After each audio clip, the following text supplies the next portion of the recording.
Hello, everybody. Welcome to the podcast. It's Dr. Jen, and today I just want to share a quick moment of wonder, gratitude, and shout God's goodness.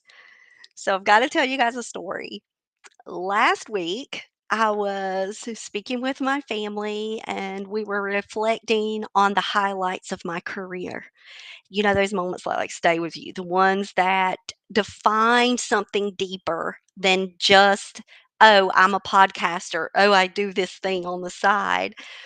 And without hesitation, I said, Meeting Kate DiCamillo. Y'all, she's been my favorite author for years. You guys all know that. I'd love to hear who your favorite author is, who has inspired your writing, who has inspired your uh, just sense of self.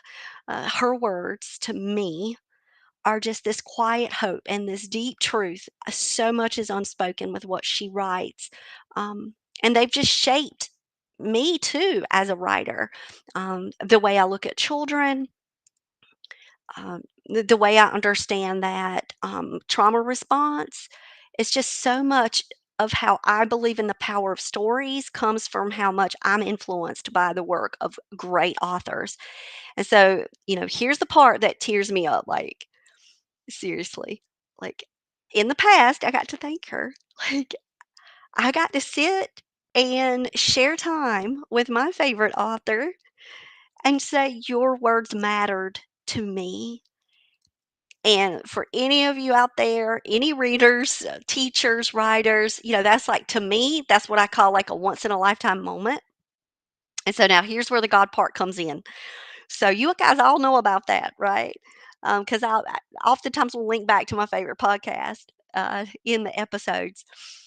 But after my serious wreck last year, I had to get off. Like, I could not physically or emotionally be in a space where I would be able to record. So I stepped away. It hurt me. You guys I've made an episode about this recently. Life just, shifted for me. It was very difficult. And honestly, I did not know if I was going to be able to come back to the podcast. I didn't know if I was going to be able to speak again with coherency um, after the wreck. I just was not sure if I could. And maybe that perfectionism in me just kept calling, you're going to stumble over your words. You're not going to be able to look at the screen. People aren't going to feel connected to you anymore because you're going to feel distant or you're going to ramble. And I often ramble anyway. And it's going to be worse because my thoughts will be as jumbled up as they are running through my head 24/7 now.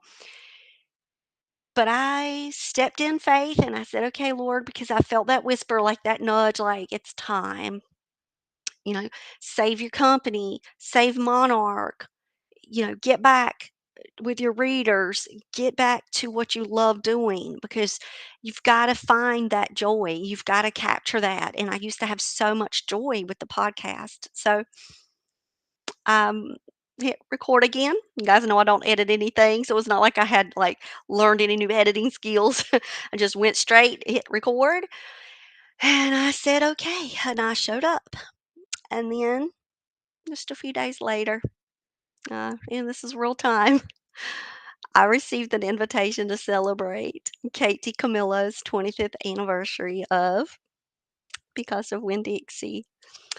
Y'all, I cannot make this stuff up, and I don't look at it as a coincidence. I look at it as a God thing.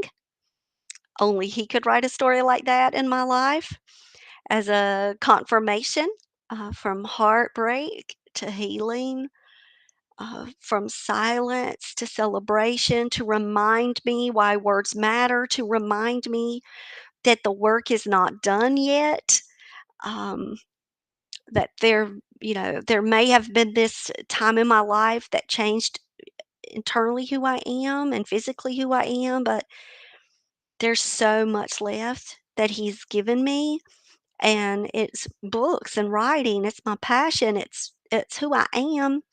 So I'm slowly coming back to that, and I thank God for that. And I wanna thank God to all of for you, all of my listeners out there. Thank you for taking time out of your sacred spaces to come out and hang out with me on the podcast. And I just wanna leave with you a Bible verse. It clung to my spirit yesterday, and I said it in a meeting, and I wanna, repeat it again to you guys, because I truly, have just been reflecting on this verse for the past couple of days, and so maybe somebody out there needs to hear this one. "Let us not become weary in doing good, for at the proper time we will reap a harvest if we do not give up." Galatians 6:9. So hold fast, friend. That harvest is coming. All right. I hope you guys have a blessed one, and I can't wait for you to watch the interview with me and Kate DiCamillo. I just finished.